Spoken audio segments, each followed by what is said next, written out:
This Torah class is brought to you by TorahAnytime.com. Okay, good morning, Rabbi. Sefer Daniel, Perek Tes, Pasuk Yadalid. If anybody wants any veneers, all they got to do is get up. You got about 6 or 7 of them in there. Okay, Rabbi said something very interesting. Daniel is davening to the Ribono Shel Olam to help him understand the nevuah of Yirmiyahu HaNavi. Yirmiyahu HaNavi said that when 70 years are over for Bavel, Hashem will revisit the Jewish people and bring them back to Eretz Yisrael. Now, there have been a number of people in history who have tried to calculate what this 70-year calculation was. The first person who made the calculation was a man by the name of Belshazzar. Belshazzar calculated 45 years of Nebuchadnezzar's reign, 23 years of the reign of Evel Meradach. That's how many? 68. The 2 years of the beginning of his reign. In the beginning of the 3rd year of the reign of Belshazzar, Belshazzar took out the Kalim of the Beis Hamikdash to celebrate that the 70 years were over and the Jewish people were not revisited. Whereupon that very night, he was slain. He was killed. Belshazzar was killed. The handwriting was on the wall, and that very night, Belshazzar was killed. The next person who made the calculation was a man by the name of Achashverosh. Achashverosh made the following calculation. He said like this: Nebuchadnezzar in the first year of his reign, anybody know what Nebuchadnezzar did in the first year of his reign? He conquered the city of Nineveh. In the 2nd year of his reign, he came to Yerushalayim and he conquered Yehoiakim. 7 years later, after he conquered Yehoiakim, he exiled Golos Yehoiachin, together with what the Navi calls the Cheresh and the Masker. Who's the Cheresh and the Masker? The craftsmen and the gatekeepers, together with 1,000 Jews. That was the first wave of exile in year 8 of Nebuchadnezzar's reign. So Achashverosh said the following: the 70 years that God said will be up for Bavel is not 70 years from when Nebuchadnezzar took power, but it's not Shivim Shana LeBavel, but Shivim Shana LeGolos Bavel. Shivim Shana LeGolos Bavel is from the Golos of Yechania. That was the first wave of exiles. The second wave of exiles was in the times of Tzidkiyahu HaMelech, and it was 11 years later. So again, in year 1, Nebuchadnezzar took power, he conquered Nineveh. In year 2, he conquered Yehoiakim. In year 7. In year 8,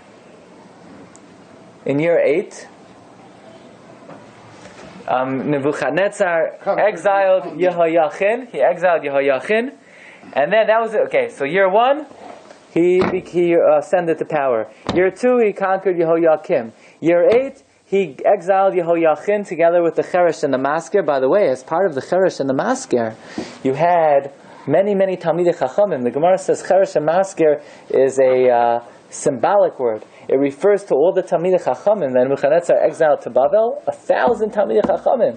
Daniel, Mordechai, Hanani, Mishael, Azariah, they were part of the Cheresh and the Masker, and they paved the way for the later Golos of Golos Tzidkiyahu. In the times of Tzidkiyahu, in year 18 and 19 of the reign of Nebuchadnezzar. Why do I say 18 and 19?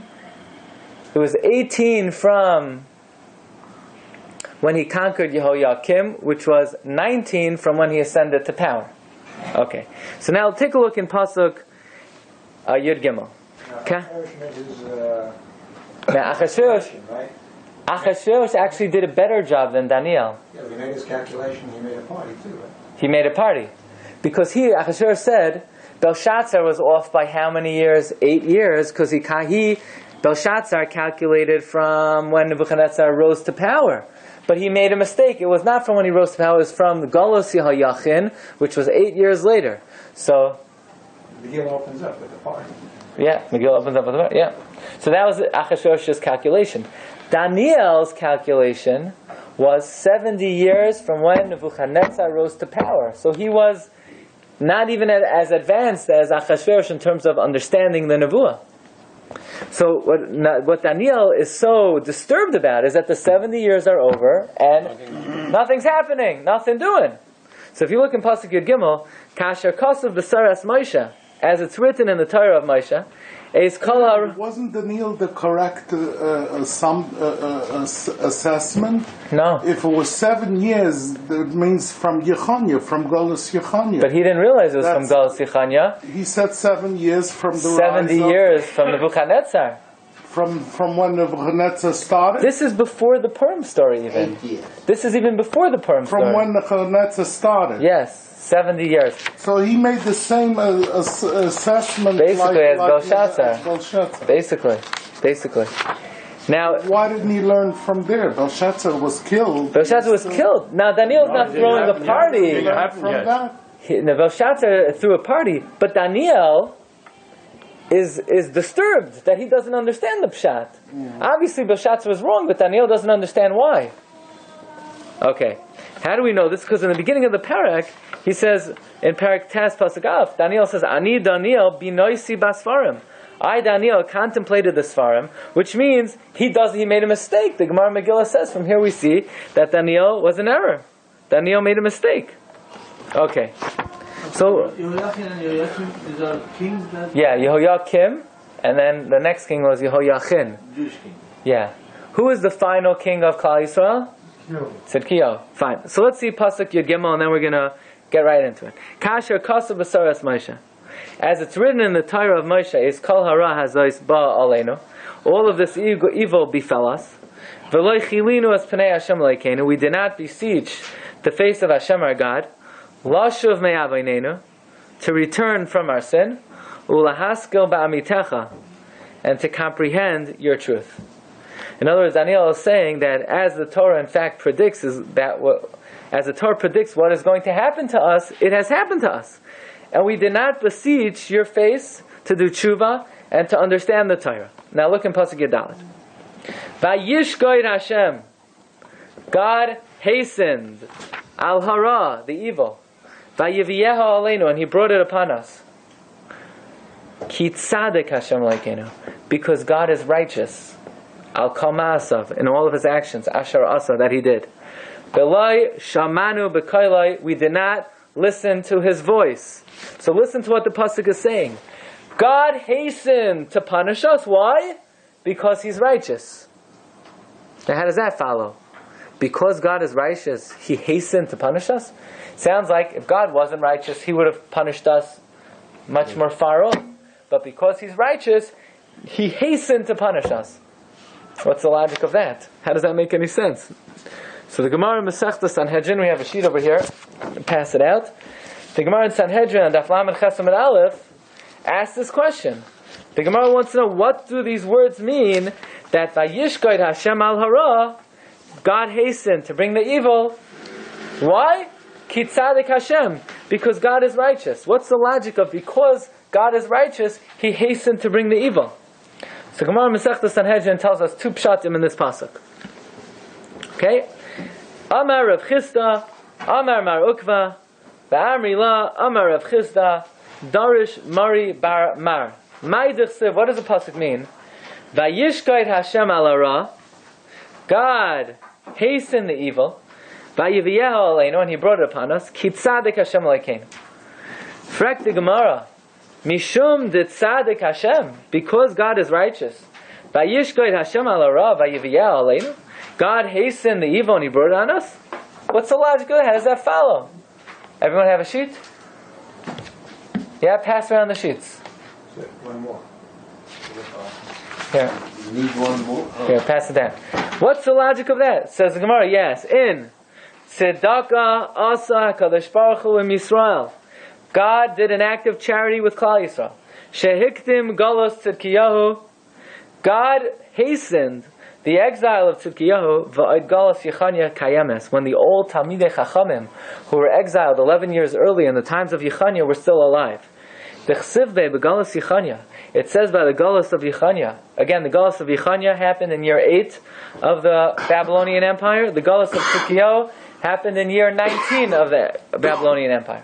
It says about the Galus of Yechanya, right? You remember the king Yechanya? And it says about the Galus of Yechanya, Hacheresh veHamasker. It says the carpenter and the gatekeeper, Elef, 1,000. So we would read the pasuk literally, that there were 1,000 carpenters and gatekeepers. Says the Gemara, Charash. You know what it means? Carpenter. It could also mean deaf mute. Kivan shepoischen. Once they opened up a topic, Hakol nasu kecharoshin. Everyone became a deaf mute. What does that mean? Sometimes you have a Talmud Chacham, he opens up his mouth, and everybody keeps their mouth closed, because nobody has anything to comment. Nobody wants this guy to rip them apart. In other words, they were such big Talmid Chachamim, that when they began to talk, everyone was a deaf mute. That's what it means, cheresh. Masker, what does it mean, a gatekeeper? Kivan shesoigrin b'halacha, when they would close the discussion, it was a closed book. Shuvein poischen. They would never open up the topic again. Bekama hayu, and how many were there? Elef, 1,000. And actually the Hashgacha Pratis had it, that Hashem paved the way with these 1,000 Talmid Chachamim that were exiled 11 years before the full Galus of Tzidkiyahu. They created Bavel as a Torah center, and then 11 years later, when the rest of Klal Yisrael were exiled there, it became a viable place for Jews to live. Similar to Yehuda, right? Yishlach Yaakov es Yehuda lefanav, right? We have a Yehuda over here, right? Yehuda. Who did Hashem send Yehuda down to Goshen to pave the way for Klal Yisrael? So you mean to say Nebuchadnezzar let them establish a viable Torah center? Yeah. Nebuchadnezzar was not out to destroy Torah and to destroy Judaism. At first, he just wanted to conquer Eretz Yisrael, did not destroy the Beis HaMikdash. Ultimately, he realized that the source of their strength was the Beis HaMikdash, and he destroyed it. But I once saw, by one of the yard sites for Rav David Leibowitz, Rav Pam came to Yeshiva Chavetz Chaim to speak. Rav Pam was a Talmud of Rav David Leibowitz, and he said that this pattern of Yehuda being sent down to Goshen, and then we have the Cheresh and the Masker together with 1,000 Talmidei Chachamim who were sent to Babel.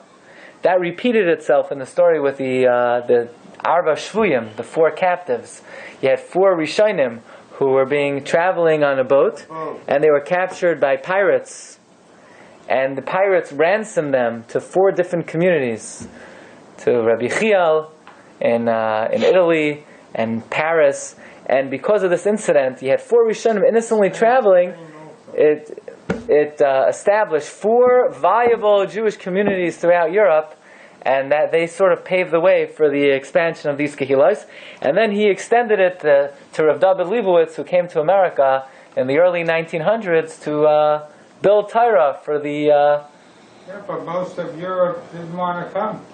They said, don't go. Don't go. So how much more would we have had if But, more came? yeah, but when they did come, they had possibilities of places to learn. But anyway, Unfortunately, it was after the war.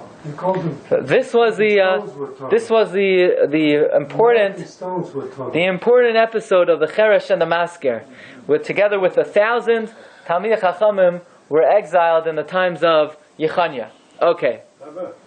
Nebuchadnezzar never wanted to fight Israel. He wanted to fight Egypt. Yeah. Israel had attacked with Egypt. The fight, the Egyptians ran away, and they left the Israelis against such a big army like Nebuchadnezzar. And that's why Israel was destroyed. They were warned not to have that alliance. Yeah. They were warned by the prophet not to make that alliance. Okay, so that's the first explanation. Rabbis, this is a very important pasuk. The pasuk saying God hastened the punishment because He's righteous. What does that mean? Hashem, listen to what the Gemara is saying. Hashem could have had Galus Tzidkiyahu later than it was. Why did Hashem hasten Galus Tzidkiyahu? Hashem hastened it so that the Galus of Tzidkiyahu could still benefit from the Talmidei Chachamim in Babel who were still around. Had God caused Galus Tzidkiyahu later, then Galus Yechanya would have already died out, and they wouldn't have been able to learn from the Talmidei Chachamim who were exiled together with Yechanya.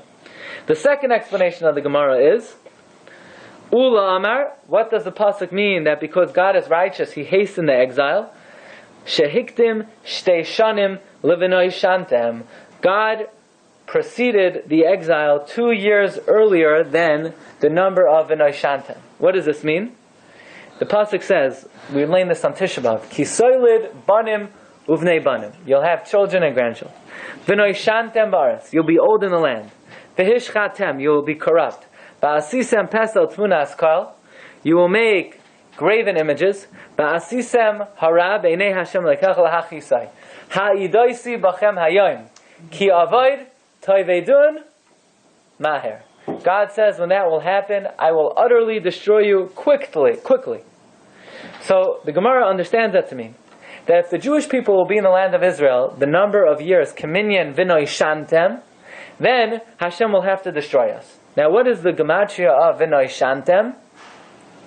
Vav is 6, 56, 62, 362, 762, 802. 852. 852. 2 nuns. 852. That if the Jewish people are going to be in the land of Israel 850 years, God is going to have to destroy us completely. So what did the Rebbeinu Shalom do? He kicked us out 2 years earlier in the year 850, right? How many years were we in the land of Israel before we were exiled? Well, how long did the first temple stand for?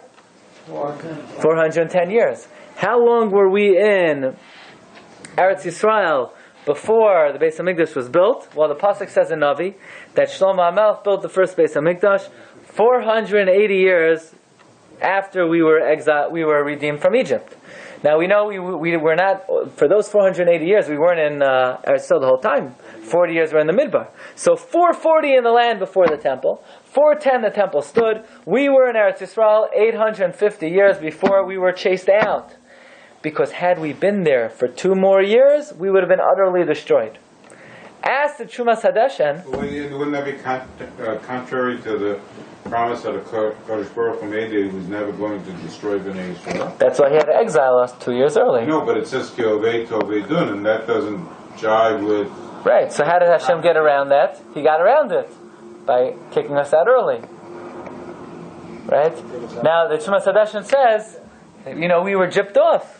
If we're going to be in Eretz Yisrael, if by being in Eretz Yisrael 852 we would be destroyed, so what did Hashem do? He kicked us out 850. He could have given us another 12 months. Well, we couldn't have been destroyed in any event. Right. That's why He had to kick us out early. No, but even if He'd let us stay, we couldn't be destroyed. Why not? Because they made a promise that He would destroy us. But He also promised He would destroy us if we're there 852 years. So he had ad Shabbat Kosav HaShlishi V'Yachriya Beinehem, and what was that? He kicked us out early. But He avoided the conflict. But why couldn't Hashem give us 1 more year? Says the Chumash Hadeshen, a Rishon, you see from here, when it comes to Gematria, you're allowed to be off by 1. So if He would have kicked us out 851, that's like being there 852, He would have had to destroy us. That's close enough. This is the source that when it comes to Gematria, you're allowed to be 1 off. So the diuk from this Gemara. Okay. Gemara, Adam Toya B'Shah. But, wait a second. Hashem said He's going to destroy us Mehera. Quickly. But 1 second. Mehera? It's 852 years. 852 years is not Mehera. Says in Gemara, to God, 852 years is Mehera. Because God, a day for Him is 1,000 years. So 850 years is less than a day. Says the Gemara, Amar Rabbi Acha Bar Yaakov Shma Mina Mehera de Mariama Timani Mea V'Chamshin V'Tartin Hava. Quickly, to God, is 852 years. That's why on Pesach night we sing Adir Hu Yivne Beisai B'Karai B'Mehera B'Yamenu B'Karai. Why Mehera twice? Why B'Yamenu? Because Mehera ain't doing us too much good. If we ask God to build a temple Mehera, it's 852 years. So we say Mehera B'Yamenu. That it should not only be Mehera. Mehera could be almost 1,000 years. It's B'Yamenu. Okay, so that's Pasuk Yud Dalet. Pasuk Gedalit says God hastened the punishment in order to, because he was righteous. Because he's righteous, he hastened the punishment, yes.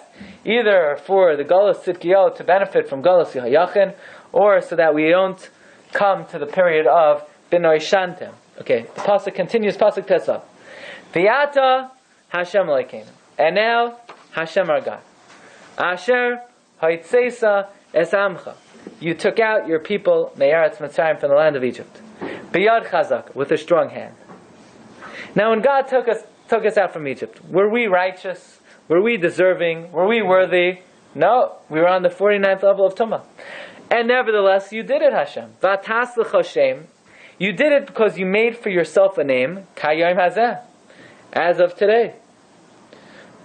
Chatanu Rashanu. And we too have sinned, and we too have been wicked. So just like you redeemed the Jewish people from Mitzrayim, even though they weren't worthy, so too Hashem, do that for us. Adoshem, God, kechol tzidkoisecha, in accordance with all of your righteousness. Yashavna abcha, please withdraw your anger. V'chamascha, and your fury. Me'ercha Yerushalayim, from your city, Jerusalem, Har Kodshecha, your holy mountain. Ki v'achatoenu, because in our sins, uva'avonoseinu, uva'avonos avosenu, and the sins of our forefathers, Yerushalayim, V'yamcha, l'cherpa, l'chosi v'asenu. Yerushalayim and your people are a disgrace to all of our surroundings. Rabbi, so when do we say that pasuk? Pasuk Tezayin. On Mondays and Thursdays, V'hurachim. Tachna. How about this pasuk? V'yato shema Elokeinu. And now, listen, Hashem. Al tfilas avdecha, to the prayer of your servant. V'al tachanunav, and to his supplication. V'hoyer panecha, and shine your face. Al mikdashcha, Hashamim, on your desolate temple. Laman Adoi Shem, for the sake of Hashem. When do we say that pasuk? Also Torah. No. Yes. Yeah, we said it Torah. Now, what does this pasuk mean? Shine your face on your desolate temple, Laman Hashem. Why Laman Hashem? It should say Lama'ancha. For your sake. Why are we all of a sudden talking to God in third person? Daniel is addressing him straight on. He's saying, Tfilas avdecha, the prayer of your servant. And then he says, shine your face on the mikdash. Laman, it should say Lamancha. What's Laman Hashem? So you have on your sheet, look at number 2. The Gemara in Brachos. The Gemara in Brachos says, on Daf Zayin and Beis Amar Rabbi Yochanan Mishum Rav Shimon Yochai, Miyom Shabara Kadosh Baruch Hu Sa'ilam, from the day God created the world, Lo Haya Adam Shekaroi La Kadosh Baruch Hu Adain. No one ever called God Adain Ad Sheba Abraham, till Abraham came. B'Karoi Adain Shenemar Ba'Yomer Adoi Shem Ba'Ma'ida Ki Lo Yirashana. How will I know that I will inherit the land? Amar Rav Yosef. Amar Rav. Af Daniel lo'inene ela b'shvil Abraham. Even Daniel, when he prayed to God, he only davened, and he was only answered in the merit of who? Avram Avinu. Avram Avinu. Shenemar, like the pasuk says in Sefer Daniel, Perek Tes, pasuk Yud Zayin. V'yata shema Elokeinu al tfilas abdecha, v'yal tachanunav, v'hoyer panecha al mikdashcha hashamim, Leman Adoi Shem, Leman Chami Ba'ilei, it should say for your sake. So what does the Daniel mean? Ella, Leman, Abraham, Shekaracha, Adain. What Daniel was davening, it was, not answer me for the sake of Hashem. Answer me in the merit of Abraham, who called you Adain. That's what the pasuk means. Okay? So Daniel is invoking the zchus of Abraham Avinu. Pasuk Yud Ches. This pasuk should be very familiar to you. Hate Elohai Oznacha Ushema Pekach Einecha Re'eshim Moiseinu V'ha'ir Asher Nikra Shimcha Aleha Ki lo Yal Tzidkoiseinu Anachnu Ma'apilum Tachnuneinu Lefanecha Ki Al Rachamecha Harabim. When was the last time you said this pasuk? Monday. This morning. Slichas. Hate Elokai oznacha. Incline, God, your ear. Ushema, and listen. Pikach einecha, open your eyes.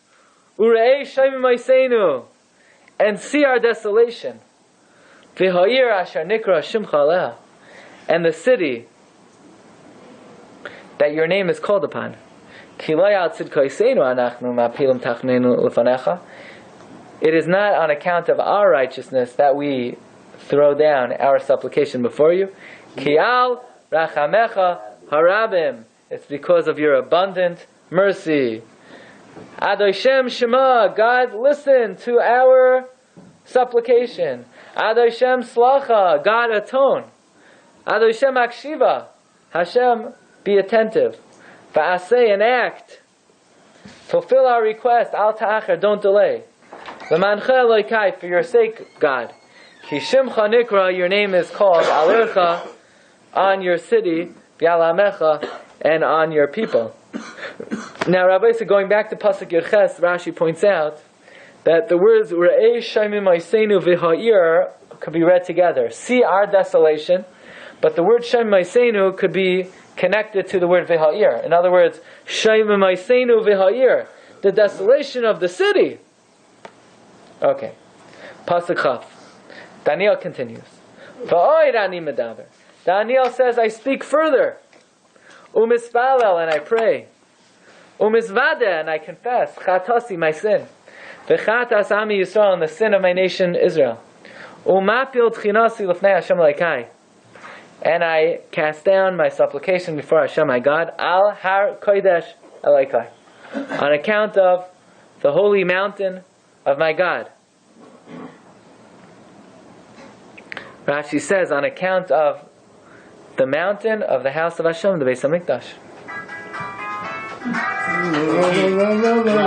Rabbi says he traveled to Yerushalayim. Rabbi says he traveled to Yerushalayim.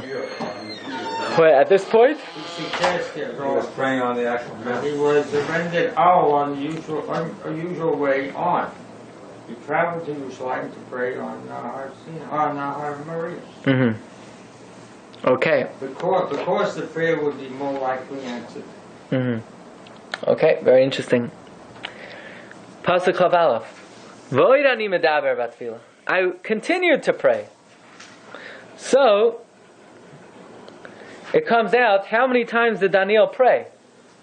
3 times. The Malbim points out that in Pasuk Chav it says V'oid ani medaber. That was the second round. Pasuk Chav Aleph is V'oid ani medaber. It's the 3rd round. So he's davening a 3rd time. Says Daniel, you know what happened? V'ha'ish Gabriel, and the man Gabriel asher ra'isi bechazon matchila, that I saw at first in the vision. Muaf biaf, he was lifted in flight. Noigea elai, he touched me.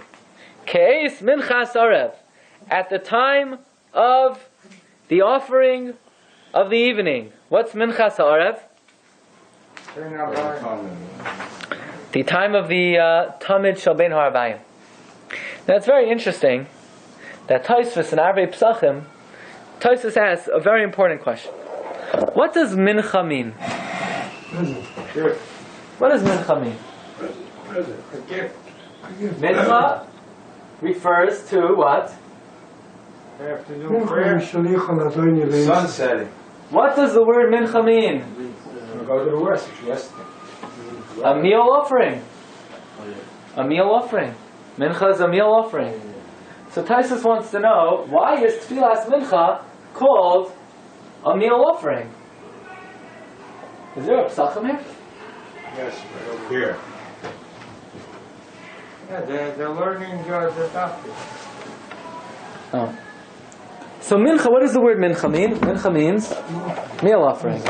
Now, when do you bring a meal offering? As part of the Karban Tamid Shel Ben Harabayim. Well, ask Tosfos, you bring a meal offering as part of the Tamid Shel Shachar also. The Tamid Shel Shachar and the Tamid Shel Ben Harabayim are identical. It's the same Karban. It's an animal accompanied by a meal offering. So why would you call Tfilas Mincha meal offering more than Tefillah Shachris. I mean, there is no more meal offering by the Tamid Shel Bein Ha'arbayim than by the Tamid Shel Shachar. So why would the second prayer of the day be called Tfilas Mincha more than the first Tefillah of the day? Mincha just means a meal offering. So why do we call Tfilas Mincha Mincha? It's a gift also. How is it a gift? The afternoon mincha was a gift. Gift to who? Everybody saw And the morning wasn't a gift? This is a Obligation. Rabbi said, did you ever think about this question? Why is Mincha called Mincha? Shachris means morning. Mincha doesn't mean afternoon. Mincha means flour. So they brought flour in the Tamid Shel Shachar, just like the Tamid Shel Bein Ha'arbayim. You ever think about this question? Why is Mincha called Mincha? So Tosfos in his first answer, this is a famous Tosfos in Pesachim, Daf Kuf Zayin. You ever hear this kasha? Reb Zog, you ever think about this kasha? I thought about it. Very. Why is Mincha called Mincha? I thought about it. So Tosfos says, you know why? Because the morning we call Shachris, but the Mincha, we don't have a better name for it. We couldn't come up with a better name. So Because it's not Myrav and it's not night, it's not Shachris, so we pick one of the ingredients of the carbon, which is a Mincha. Or Tosfos says that the Gemara says in Masechta Brachos that of all the tefillas, which tefillah should you be most careful with? Tefillas Mincha. She'eliyahu lainena ella b'mincha. Perhaps, exactly when was Eliyahu answered when he brought the Mincha? During the offering of the meal. In other words, maybe when Eliyahu was answered with Tfilas Mincha, maybe that was at the moment he was bringing the flour offering. So since that was the critical ingredient in that tefillah being answered, we call it Tfilas Mincha. Others suggest the following. Like Mr. Nathan said, that Tfilas Mincha means a gift. How is Tfilas Mincha a gift? More than Tamid Shel Shachar, or the Haktaras Eivarim B'chalavim. So the Gemara says like this: no one ever went to sleep in Yerushalayim with any unintentional averos on their slate. Why? Because any avero you did during the day was wiped away with the burning of the Eivarim B'chalavim in the nighttime. Any averos you did at night were wiped away with the Tamid Shel Shachar. So the Tamid Shel Shachar is mechaper. The Haktaras Eivarim V'chalavim is mechaper. But the Tamid Shel Bein Ha'arbayim, what's the purpose of it? What does it accomplish? The answer is it's a mincha. It's just a gift. There's no kapara. The kapara, the Tamid Shel Shachar is mechaper. The Hekter Chalav Me'ivram is mechaper. The Tamid Shel Bein Ha'arbayim is just a mincha. Mincha can mean gift. There's no intentional reason. There's no what? No intentional reason. They're right. The mincha in the morning, the Carbon in the morning, mechaper for the night averos. and The burning of the fats, mechaper for the day averos. So, but this is what It's just the gift. Ramban says it means rest from the showers. Not says hey to rest. Why? Because the sun is about to rest. Mm-hmm. So mincha means afternoon, basically. Okay, good. That's why we daven in the afternoon. So Rabbi said, this is a good question. You meet someone on the street, ask them, why is mincha called mincha? And then you tell them because you don't have a better name for it.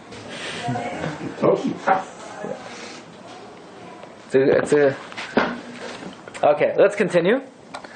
So, Pasuk Chav Beis. Vayavein. He made me understand. Rashi says, Vayavineni. He endowed me with understanding. Vayadaber imi. And Gabriel spoke to me.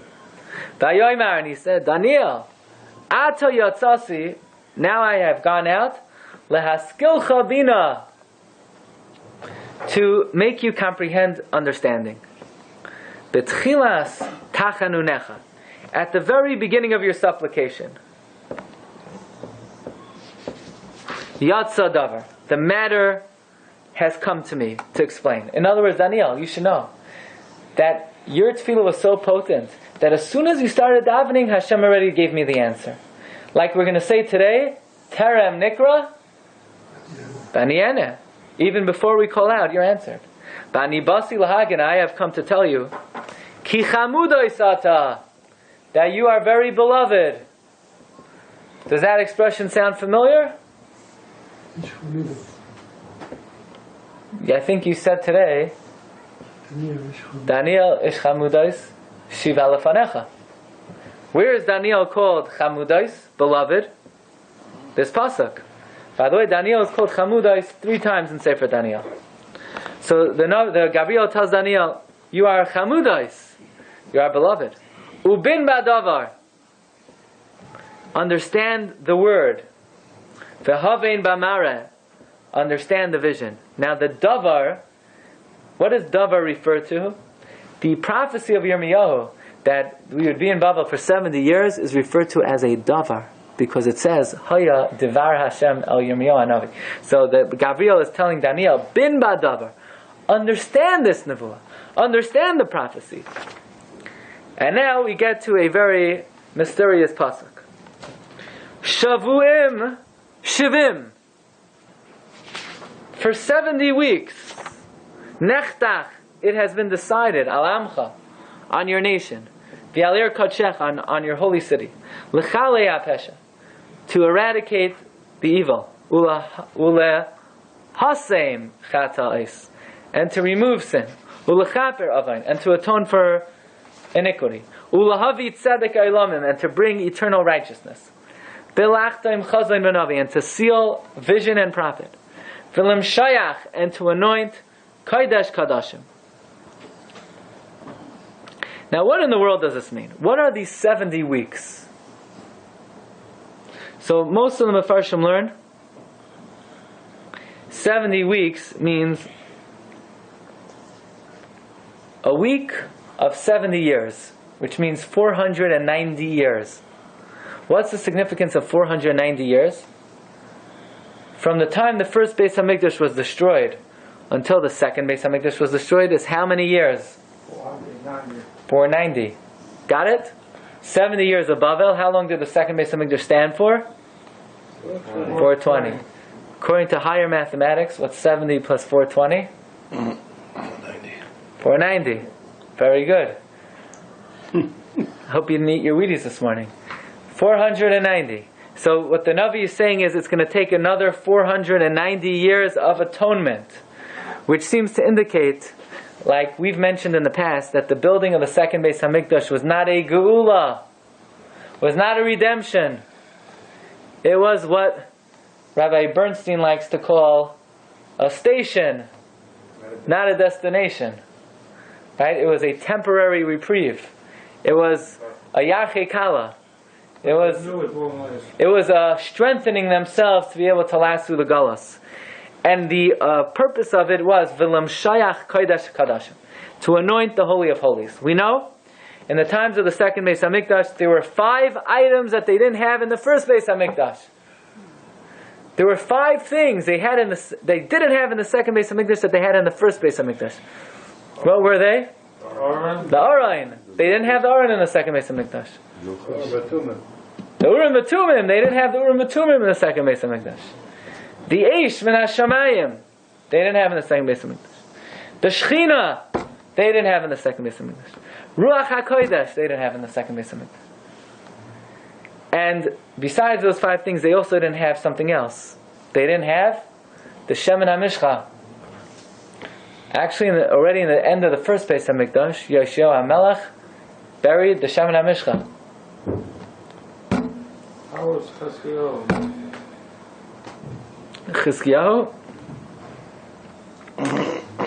Chizkiyahu.